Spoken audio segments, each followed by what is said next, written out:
Selamat jumpa dengan saya, Catur Darmayanto. Kali ini saya akan menyampaikan topik penciptaan manusia dari tanah dalam perspektif sains dan wahyu ilahi yang tertulis dalam Al-Quran. Pernahkah Anda bertanya, mengapa manusia disebut diciptakan dari tanah? Pertanyaan ini tidak hanya membingungkan, akan tetapi juga memancing rasa penasaran kita tentang hakikat keberadaan manusia. Sedangkan menurut apa yang disampaikan Al-Quran, tanah disebut sebagai asal mula penciptaan manusia. Namun, bagaimana hal ini dapat dipahami dari sudut pandang ilmu pengetahuan? Coba Anda mulai dengan pengamatan sederhana, di mana tanah bukan sekedar debu kering yang tak bernyawa, akan tetapi tanah merupakan sumber kehidupan bagi tumbuhan, hewan, dan manusia. Melalui tanah, tanaman tumbuh. Selanjutnya, melalui tanaman, hewan, dan manusia mendapatkan makanan. Apabila Anda perhatikan siklus ini, jelas menunjukkan adanya hubungan mendalam antara manusia dan bumi tempatnya berpijak. Bayangkan sebutir biji kecil yang ditanam di tanah. Dalam beberapa hari, biji tersebut pecah dan mengeluarkan tunas. Selanjutnya, tumbuh menjadi tanaman besar. Semua ini terjadi karena tanah menyediakan nutrisi yang dibutuhkan untuk tumbuh. Begitu juga dengan manusia, di mana tanah bukan hanya tempat kita berpijak, akan tetapi tanah merupakan sumber awal penciptaan kita. Dalam kehidupan sehari-hari, tanah seringkali dianggap biasa, bahkan diremehkan. Namun, dari tanah inilah kita banyak belajar tentang nilai-nilai kehidupan. Di antaranya, sifat rendah hati, seperti yang kita saksikan bahwa tanah selalu berada di bawah dan memberi manfaat tanpa pamrih, yaitu memberikan kesuburan pada tanaman sehingga mampu menjadi medium kehidupan bagi semua makhluk yang ada di bumi. Topik ini akan membawa Anda menjelajahi makna penciptaan manusia dari tanah dalam perspektif sains dan wahyu ilahi, serta mengungkapkan hubungan antara kedua perspektif yang menginspirasi ini. Pandangan sains terhadap penciptaan manusia dari tanah. Secara filosofis, tanah melambangkan kerendahan hati, stabilitas, dan sumber kehidupan. Di samping itu, tanah juga merupakan elemen dasar yang mencerminkan asal-usul manusia sekaligus akhir perjalanan hidupnya.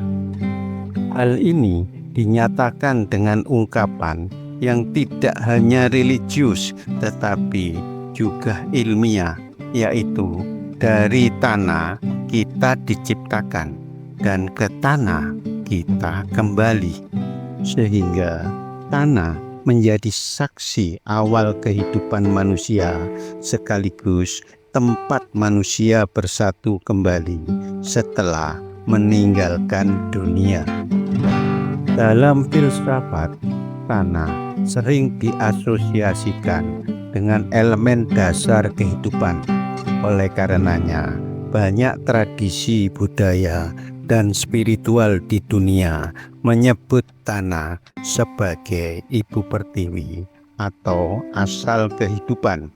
Sebagai contoh, dalam filsafat Yunani kuno, Empedokles mengenalkan konsep 4 elemen, yaitu tanah, air, udara, api sebagai penyusun utama alam semesta, di mana tanah dianggap sebagai elemen yang paling dekat dengan kehidupan fisik manusia.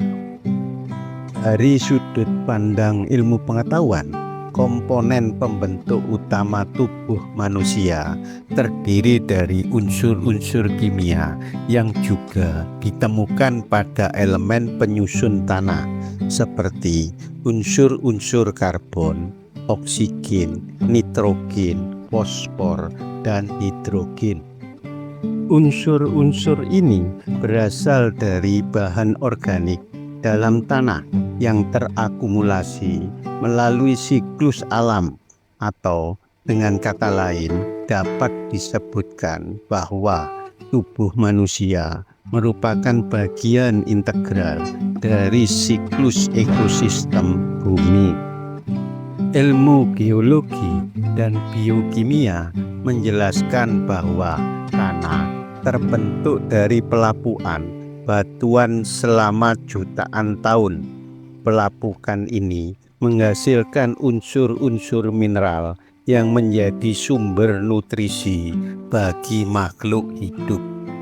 Dari gambaran ini tercipta hubungan langsung antara tanah sebagai bahan awal pembentukan ekosistem dan manusia sebagai bagian dari rantai kehidupan di alam semesta ini.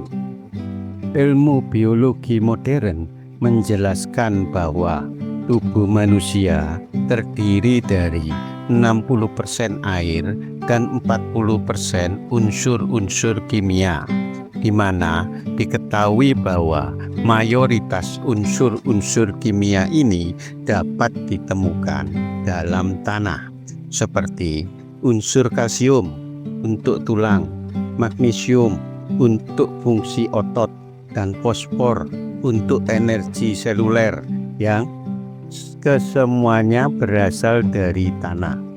Dari penjelasan ilmu biologi modern ini menegaskan bahwa tubuh manusia adalah manifestasi kehidupan yang berasal dari tanah. Dalam biologi modern, tubuh manusia dianggap sebagai laboratorium kimia hidup, di mana hampir semua unsur-unsur kimia yang ada dalam tubuh manusia dapat ditemukan di kerak bumi. Tubuh manusia membutuhkan 16 unsur kimia esensial yang semuanya dapat ditemukan dalam tanah. Sebagai contoh berikut beberapa unsur penting tersebut. Pertama, unsur karbon atau C merupakan salah satu unsur penyusun kerangka utama manusia, sekitar 18,5% dari berat tubuh manusia. Karbon merupakan unsur yang mampu membentuk ikatan stabil dengan dirinya sendiri dan dengan atom lain, serta mampu membentuk rantai panjang, rantai bercabang, cincin, bola, dan tabung yang kesemuanya merupakan senyawa organik seperti karbohidrat, protein, dan lemak. Kedua, unsur nitrogen atau N merupakan salah satu unsur pembentuk asam amino dan protein, di mana asam amino di samping berperan dalam pembentukan protein juga dibutuhkan untuk membentuk antibodi, membangun otot, sedangkan protein digunakan untuk menghasilkan hormon, enzim, dan hemoglobin. Ketiga, unsur kalsium atau Ca merupakan unsur pembentuk dan pemberi kekuatan pada tulang dan gigi. Di samping itu, kalsium juga berperan dalam proses biologis lainnya seperti kontraksi otot, penggumpalan darah, dan keseimbangan elektrolit. Keempat, unsur fosfor atau P merupakan elemen utama pembentuk rangkaian DNA. Di samping itu, unsur fosfor juga pembentuk energi seluler dalam tubuh manusia yang berupa adenosin trifosfat atau ATP. ATP ini berguna dalam melakukan semua aktivitas seluler manusia seperti kontraksi otot, neurotransmisi yang berperan dalam mengatur fungsi jantung, respirasi seluler, dan lain sebagainya. Kelima, zat besi atau Fe merupakan zat penting untuk memproduksi hemoglobin yang terkandung dalam darah, di mana hemoglobin merupakan protein yang berfungsi membawa oksigen dari paru-paru ke seluruh tubuh dan membantu sel darah merah mendapatkan bentuk bulat dan pipih sehingga mudah bergerak dalam pembuluh darah. Keenam, unsur magnesium atau Mg merupakan mineral yang berperan sebagai kofaktor untuk lebih dari 300 reaksi enzimatik dalam tubuh.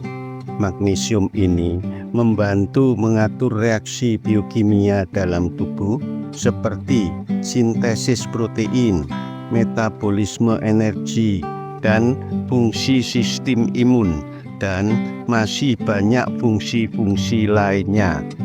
Ketujuh, unsur silikon atau Si merupakan unsur penting dalam ketahanan dan elastisitas jaringan ikat tulang dan sendi manusia. Unsur silikon juga berperan dalam pembentukan tulang rawan dan tulang, serta dalam kolagen yang terdapat di kulit manusia. Kesamaan beberapa unsur kimia ini menunjukkan bahwa manusia merupakan bagian yang tidak terpisahkan dari alam. Secara fisik, tanah bukan hanya asal penciptaan manusia, namun secara simbolis tanah mengajarkan kerendahan hati, kesederhanaan, dan kebersamaan dengan alam semesta. Sementara itu, proses metabolisme manusia, baik yang berupa katabolisme maupun anabolisme, telah mencerminkan bagaimana secara terus-menerus proses metabolisme ini sangat bergantung pada nutrisi yang dikonsumsi, baik dari makanan maupun dari minuman, yang kesemuanya berasal dari tanah. Sebagai gambaran, coba perhatikan bagaimana siklus hidup tanaman. Siklus kehidupan tanaman dapat dijadikan cerminan bagi siklus hidup manusia. Tanaman, buah-buahan, tumbuh berasal dari biji yang ditanam di tanah. Selanjutnya menghasilkan buah, dan pada akhirnya tanaman layu dan kembali ke tanah. Demikian pula siklus hidup manusia, di mana lahir dari tanah yang mengandung berbagai unsur kimia, selanjutnya hidup di dunia dan memberikan manfaat, dan pada akhirnya manusia mati atau kembali ke tanah. Siklus ini mengajarkan kita tentang kesinambungan kehidupan dan pentingnya menjaga hubungan dengan alam. Begitu juga dalam menjaga kesuburan tanah. Berikut kehidupan mikroorganisme yang ada di tanah, seperti bakteri, jamur, dan lain sebagainya, di mana kesemua makhluk terkecil yang tidak terlihat mata telanjang ini masing-masing memiliki peran penting dalam mendaur ulang bahan organik yang ada di tanah. Secara mengejutkan, dalam tubuh manusia, terutama di usus, juga ditemukan mikrobiota serupa yang memiliki fungsi serupa, di mana mikrobiota ini membantu mencerna makanan, memproduksi vitamin, dan melindungi manusia dari berbagai patogen. Atau dapat dikatakan bahwa mikroorganisme atau mikrobiota ini merupakan penghubung yang tidak terlihat mata yang menghubungkan antara tanah dan kehidupan manusia. Pandangan Al-Quran terhadap penciptaan manusia dari tanah. Ayat-ayat Al-Quran menyebutkan penciptaan manusia dari tanah. Berikut beberapa ayat yang relevan dengan penciptaan manusia dari tanah. Di antaranya, pertama, perhatikan surat Al-Mu'minun ayat 12 yang artinya sebagai berikut. Dan sungguh kami telah menciptakan manusia dari sari padi berasal dari tanah. Ayat ini menjelaskan asal mula penciptaan manusia yang diciptakan dari sari padi tanah. Frasa ini menunjukkan proses yang sempurna di mana tanah sebagai elemen dasar menyimpan berbagai zat mineral dan unsur kimia yang penting untuk kehidupan manusia. Sedangkan secara spiritual menunjukkan asal yang sederhana namun memiliki potensi besar, sekaligus menegaskan bahwa kehidupan manusia bersumber dari kuasa Allah yang Maha Pencipta. Kedua, perhatikan surah Toha ayat 55 yang artinya sebagai berikut. Darinya tanah itulah kami menciptakan kamu, dan kepadanyalah kami akan mengembalikan kamu, dan dari sanalah kami akan mengeluarkan kamu pada waktu yang lain. Ayat ini memberikan gambaran siklus kehidupan manusia yang berawal dari tanah dan akhir perjalanan kembali ke tanah, sekaligus menjadi tempat kebangkitan di hari kiamat kelak. Pesan mendalam dari ayat ini adalah tentang kesadaran diri bahwa manusia tidak memiliki kuasa atas dirinya sendiri, melainkan kuasa sepenuhnya berada dalam kehendak Allah Subhanahu wa Ta'ala. Ketiga, perhatikan surat Al-Hijr ayat 26 yang artinya sebagai berikut. Dan sungguh kami telah menciptakan manusia, Adam, dari tanah liat kering, dari lumpur hitam yang diberi bentuk. Ayat ini menjelaskan proses awal penciptaan manusia lebih spesifik, yaitu dari tanah liat kering dan lumpur hitam. Frasa ini menunjukkan kompleksitas dan kekhususan penciptaan manusia, di mana tanah tidak hanya menjadi simbol asal-usul fisik, tetapi juga menekankan potensi dan karakter manusia yang beragam. Tanah liat merupakan bahan yang mudah dibentuk. Hal ini mengisyaratkan fleksibilitas manusia untuk berubah sesuai kehendaknya. Keempat, perhatikan surat Asy-Syaffat ayat 11 yang artinya sebagai berikut. Maka tanyakanlah kepada mereka, musyrik Makkah, apakah penciptaan mereka yang lebih sulit, ataukah apa yang telah kami ciptakan itu? Sesungguhnya kami menciptakan mereka dari tanah liat. Ayat ini dapat diibaratkan menantang manusia untuk merenungkan kemahakuasaan Allah dalam menciptakan manusia yang diciptakan dari bahan yang tampaknya sederhana, yakni tanah liat. Allah menegaskan bahwa penciptaan manusia meski terlihat sederhana, namun merupakan suatu keajaiban besar yang melampaui daya nalar manusia. Hal ini mengajak manusia untuk menghormati Sang Pencipta dan bersyukur atas kesempurnaan hidup yang diberikannya. Kelima, perhatikan surat Al-Baqarah ayat 30 yang artinya sebagai berikut. Dan ingatlah ketika Tuhanmu berfirman kepada malaikat, "Aku hendak menjadikan khalifah di bumi." Mereka berkata, "Apakah engkau hendak menjadikan orang yang merusak dan menumpahkan darah di sana, sedangkan kami bertasbih memujimu dan mensucikan namamu?" Dia berfirman, "Sungguh aku mengetahui apa yang tidak kamu ketahui." Ayat ini menjelaskan tujuan penciptaan manusia, yaitu sebagai khalifah di bumi.